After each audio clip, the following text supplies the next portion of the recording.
Do you ever wonder if the gods are real? I don't. I've met them.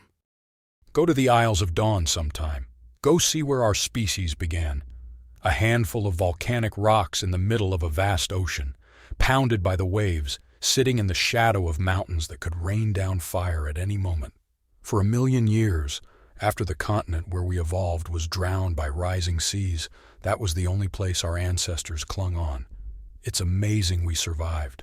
In fact, you might say it's a miracle. Our ancestors certainly thought so. We don't know what language they spoke or what their culture was. This was in the time before time, many millennia before the first written word. No history, no memory. But we know that they worshipped the gods. When their descendants finally developed ships large enough to cross the ocean and spread out to every corner of the world, they took their gods with them.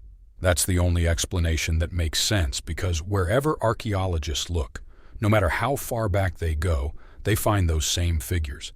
Even scratched into cave walls on the Isles of Dawn, a few simple yet nevertheless unmistakable lines. They stand on 2 lower limbs. Their 2 upper limbs sprout from a single torso, and balanced on top is a round head. If they weren't so familiar, they'd be deeply bizarre, at least to anyone who has the normal 8 limbs, an abdomen, 2 torsos, and an elongated oval of a head. They are our gods, and every evening billions of people across the planet pay them homage as the holy star rises in the east. On a world with 100 different nations and 1,000 different languages and cultures, our religion is the one thing that unites us, or at least it used to. Before the scientific age, when we started the question, the wisdom of the ancients, the world is a more secular place these last 200 years, and I always thought that was a good thing. No more superstition holding us back. This is an age of progress. I couldn't even remember the last sunset I stopped and paid my respects, certainly not since I left for the scholarium. My parents weren't particularly religious, but they still knelt and said the words, more out of habit than anything else, I suspect. But they still did it. I didn't even mean to stop. I never made a conscious choice to be an atheist. But after I started my studies, there was just so much else to be doing, and almost no one else on campus was religious, and it just seemed a bit silly, saying thank you to beings whose existence I didn't even believe in. I was a nervous person in my youth. I think partly this was because I was waiting for the other shoe to drop. Being a scientist, I approached atheism as an experiment. Once I stopped observing the rituals, I was always waiting to see if something bad would happen to me. It took a while before I'd gathered enough data, as it were, to be confident that I wasn't about to get a smiting. And the hunter raised his spear against the visitors, and in a flash of lightning he was struck down. And the god said, "Violence begets violence. If you value your own life, value the lives of others." And the people knew this was the truth. Whatever you think about religion's factual basis, you have to admit it makes some good moral points. Sacred verse tends to be short and pithy as well, which is more than I can say of my academic colleagues. When the lightning bolts didn't strike, I started to relax a little. After a few years, I wasn't even visiting a shrine on New Year's Day, let alone every week. Life was going all right, and my career was doing well despite my heathen ways. A few years after getting my journeyman degree, I'd earned the title of ordinary scholar and was well on my way to completing my master's. I'd been hired by a lab researching energetic physics, and the future was looking bright, both for my career and for civilization, because we were looking into a new power source that could, theoretically, run every light bulb on the continent from one room. In the early days, we weren't doing much more than putting X-ray paper next to rock samples and seeing if anything interesting happened. We got a few results worth publishing. Ever since the tainting effect was discovered, researchers had been trying to work out why some rocks seemed to cloud X-ray sensitive paper. The obvious answer was that they were putting out X-rays, or a similar form of radiation, but with no power source that would break every law of thermodynamics we knew. But if there really was something there, well, the implications were mind-boggling. It seems comical now to think how little understanding we had of what we were dealing with. Life kept moving on, and I was hired by a different scholarium to join their radiation research group. I was a member of the team that published the first papers on unstable elements. A junior member, granted, but I was there at the very beginning of nuclear physics. For the first time, we had proof that the atom was not indivisible, Some atoms would spontaneously collapse, splitting into two or more smaller elements and giving off a burst of energy in the process. As far as we could tell, the further you went along the periodic list of elements, the more likely it was to be unstable. It would be a while before we worked out the concept of isotopes. Rocks that were rich with unstable elements gave off varying degrees of radiation as they decayed into more stable components. Then, the miracle papers were published. Once upon a time, that would have referred to a new religious text, but these were miracles of science, and they gave us the one thing we'd been missing, an answer to where the energy was coming from. I really wish I could take credit for being in some way connected to the discovery of mass energy equivalence, but I was just as surprised as everyone else when I read it, then read it again, then finally realized that what it was saying made perfect sense. Mass could be converted to energy and vice versa. When an atom decayed, a small part of the mass was converted to energy. This was what was powering the radiation emissions. The shocking part was just how much energy was tied up in even the smallest particle of mass. Our dreams of powering a city with just a truckload of rocks might be possible after all. I was one of the most respected scientists in the field of nuclear physics by that point, so I was chosen to head up the new nuclear reactor program.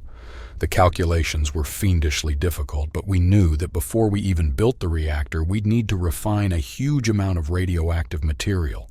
The cost was mind-boggling. I started off supervising a team of 10, then a department where 10 people who reported to me each had teams of their own. Then I had a whole building full of people I was supposed to be in charge of. Theoreticians and mathematicians and engineers and technicians and, well, I didn't even know what half of them were doing. I just had to keep on top of the reports from my department heads and hope they were keeping track of their own people. And that was just to give us the theory and the equipment to do the refining. For the reactor itself, they gave me an entire town. A small town, but it had its own shops, library, school, even a public swimming pool. A town out in the middle of nowhere, in the desert where no one lived until we built a town from scratch. We knew there'd be dangers. It had been a rush to get the calculations done, and while they'd been double-checked and triple-checked, if there was a mistake somewhere, or if we'd got something about the underlying theory wrong, the consequences could be disastrous. When I'd started my career, we'd blithely handled radioactive rocks with our bare claws. Now we weren't even allowed in the same room as a radiation source without a lead-lined suit. If the energy output was larger than expected, we could produce an explosion that would cover several square kilometers with lethal radioactive dust. The weeks leading up to the first reactor test were the most hectic of my life. I wanted to take more time just to quadruple check everything, but I was under a lot of pressure to produce some concrete results. Understandably, given the immense amount of money the project was consuming, but you don't get good science by rushing. Finally, though, I had to concede that I could see no reason why the test shouldn't go ahead. And we'd built the reactor way out in the desert for a reason. It was kilometers away from even our isolated little research town. If the worst came to the worst, we'd only be irradiating a patch of empty sand. I almost prayed last night. At sunset, when the holy star was just visible on the horizon, I stopped and I looked up. But I was on my way to a meeting, and I was already late. And really, what were a couple of words going to do? So I kept walking. When dawn came this morning, I was already at the reactor house, a thick concrete dome housing several hundred kilos of refined radioactive elements and a big metal chamber which would combine them together and use the heat produced to boil water into steam that would drive a dynamo. Simple in theory, horrendously complicated to put into practice, but we were ready, or so I told myself. There were 30 people in the reactor house going over the instruments, monitoring the temperature and the pressure and the radiation emissions. All of them people I'd worked with for years, many of them as close to me as family. If something went wrong, well, I'd be the last one out of the building, so either everyone would survive or I wouldn't be around to mourn the loss. As project leader, I had the honor of activating the injectors. I'd had a short speech prepared, but in the moment I completely flubbed the first sentence, then decided to go with the much more pithy, "Well, here we go." I turned the key, then flipped the switch. One of my colleagues next to me was holding his hand over the almost comically big red deactivation button. That made me feel a little better at least. There was a mechanical whir as the injector pumps began to send the refined material into the reactor, and it was only a few seconds later that I saw the first bubbles forming in the coolant. The pumps kept working. The reactor temperature started to rise and rise and rise. Threshold. I turned to the electrician and he nodded. We had power generation. Success. After all that effort, all that money, all those years of our lives, we had proof of concept. The nuclear age was here. Unlimited energy, cheaper than water.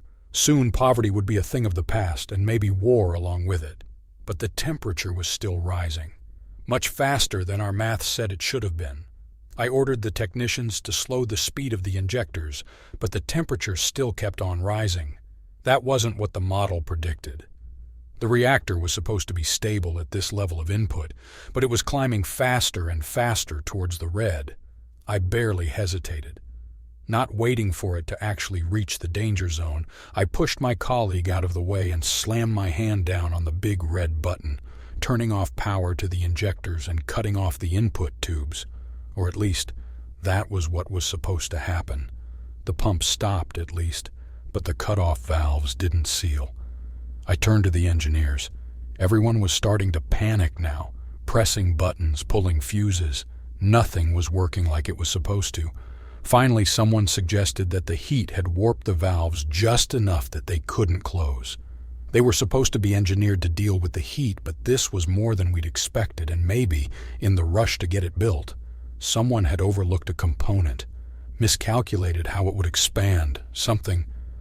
I thought about ordering an evacuation, but the energy levels were so much higher than we'd predicted.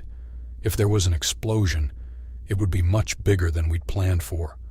Not only would there not be time for us to get clear, it might even reach the town, or further. We had to find a way to shut down the reactor, cut off the injection points, and purge the fuel that was already in there.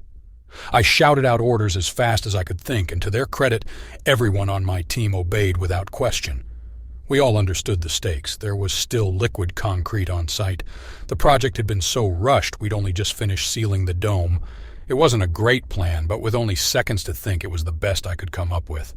I ordered the technicians to put on radiation suits, then drill holes into the injection tubes. A fountain of fuel solution gushed out, and I just had to hope the lead-lined suits would protect them.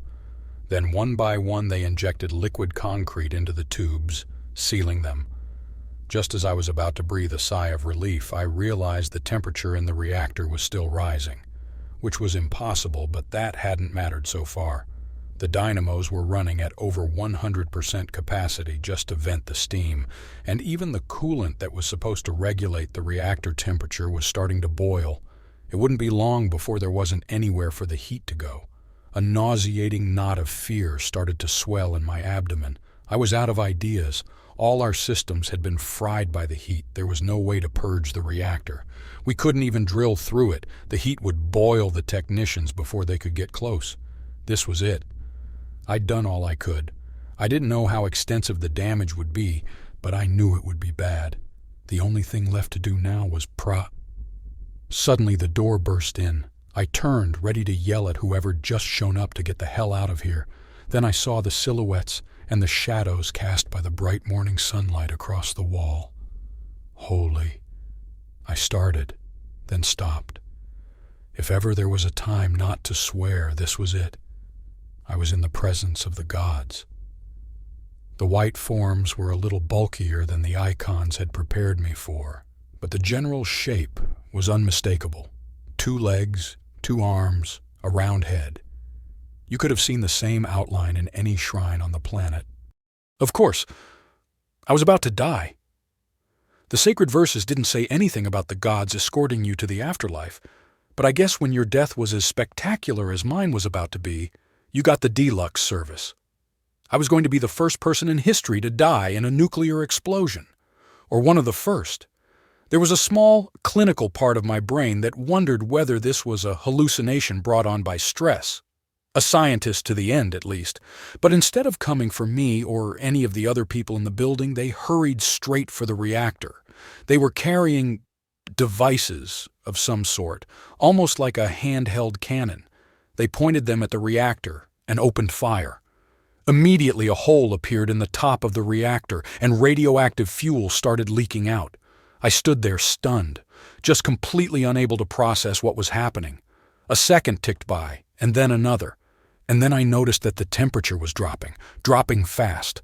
Whatever they'd shot into the core had stopped the reaction entirely. The reactor was still almost hot enough to melt, but the billowing steam told me that there was still some water around it, and there was still coolant in the tubes. The whole apparatus was scrap, of course, but the overload had been stopped. We'd come right up to the edge of disaster and teetered and seen the abyss gaping before us. But we hadn't gone over. Now I breathed a sigh of relief. The gods were herding everyone out of the building, not that people really needed encouragement.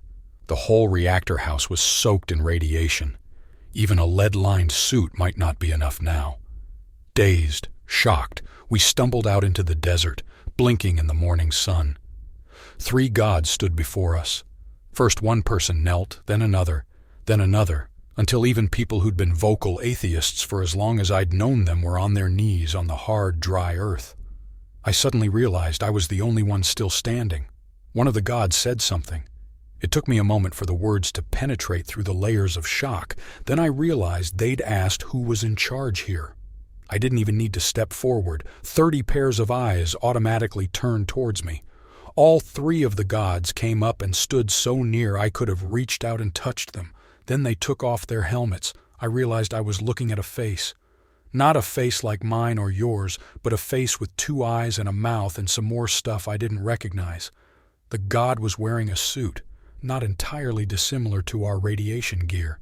The faintest inkling of an idea formed in my mind, but didn't have time to develop because the god asked me a very pertinent question. What, in the name of all that was holy, had we been trying to do here? I answered that this was the experimental nuclear power facility. This seemed to be the right answer because although the god didn't look impressed, he didn't immediately smite me. I realized later that if I had said, weapons research, then the result might have been a lot different. Having established that nearly killing myself and all my colleagues had been purely accidental, the god set about explaining some things in a manner not dissimilar to a kindergarten teacher explaining why we don't stick our fingers in the electrical socket. For a start, they told me, we had far too much fissile material, way more than we needed for power generation. They seemed confused why we would think we needed that much, and it was only when I queried the term fissile material that they realized we had no idea what a chain reaction was. So they then had to explain that, and neutrons, and a more developed theory of isotopes. Once they'd laid out the basics of nuclear fission, they moved on to nuclear fusion, which was even further beyond where our theory had been at. Apparently, not only can you generate energy by splitting atoms apart, you can generate even more by fusing them together. And finally, once they'd caught me up on at least a couple of decades worth of advanced physics theory, they were able to explain what would have happened if they hadn't arrived to stop the reaction. The best-case scenario was that the fuel would have melted through the bottom of the reactor, then through the rock beneath it until it hit the water table and vaporized, spreading a cloud of radioactive material over half the continent. The worst-case scenario was that it would have reached criticality before it hit the water table and exploded. Then the shock wave would have triggered a fission reaction in our stockpiled material, which in this concrete shell would have been directed inwards back onto the reactor core. We'd essentially built a very large fusion bomb.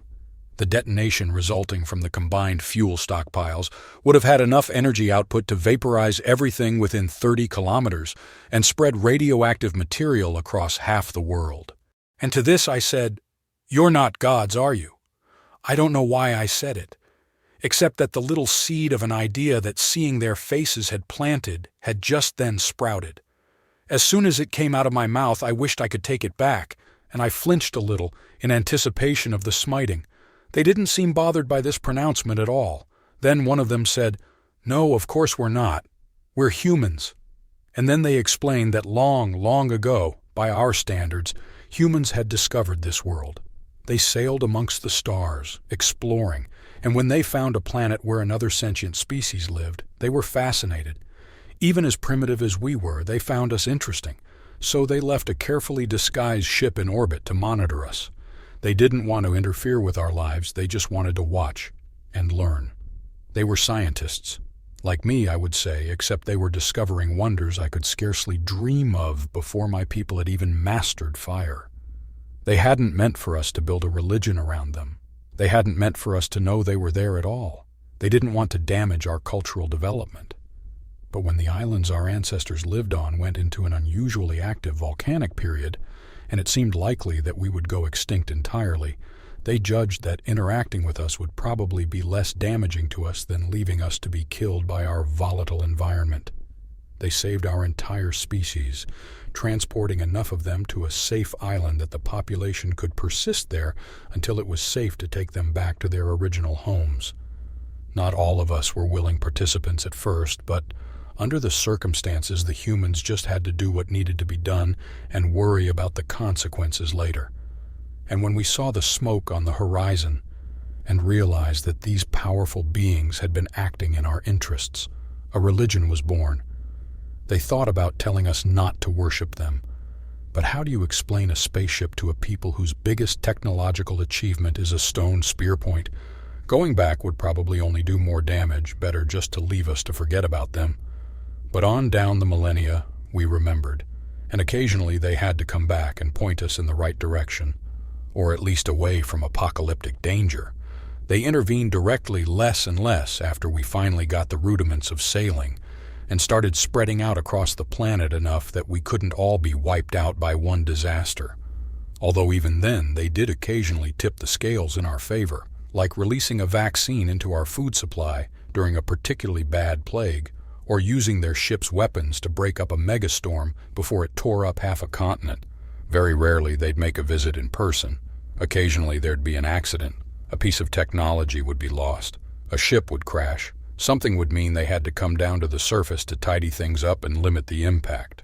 But our religion was already firmly entrenched by that point, so perhaps they weren't as careful as they might have been to keep themselves hidden, or stop themselves from giving us a lecture when we screwed up. Apparently, the prophetess of the ice forest had been quoting one of them entirely verbatim when she said, "Actions speak louder than words." I'd kept that one framed on my wall even after I stopped going to the shrine, which brought up an interesting point. They said they weren't gods, but given that they had in fact done more or less everything the sacred text said they'd done, didn't that mean that was exactly what they were? By our definition, at least. It was certainly very clear that they'd just now saved us from a disaster of apocalyptic proportions. What would you call a being with the power to save the planet, if not a god? They weren't really interested in discussing theology, though. They wanted to make very sure I understood that we shouldn't be using large quantities of what they called weapons-grade fissile material, and we certainly shouldn't be keeping it all in the same facility. We'd have to clean out the reactor house. The neutron absorbers they'd shot into the reactor was the fastest thing they could rig up in a hurry when their sensors alerted them to the overload, but we'd have to encase the reactor with lead and move all the other fuel out of there, and then go back to the drawing board and get our theory right before we tried again. As they were about to go, one of them left me with a final piece of wisdom which has been running round and round inside my head for the last few hours. I guess I've got something new to add to the sacred verses. And the gods spoke unto the people, who were arrogant and stupid and had almost destroyed themselves.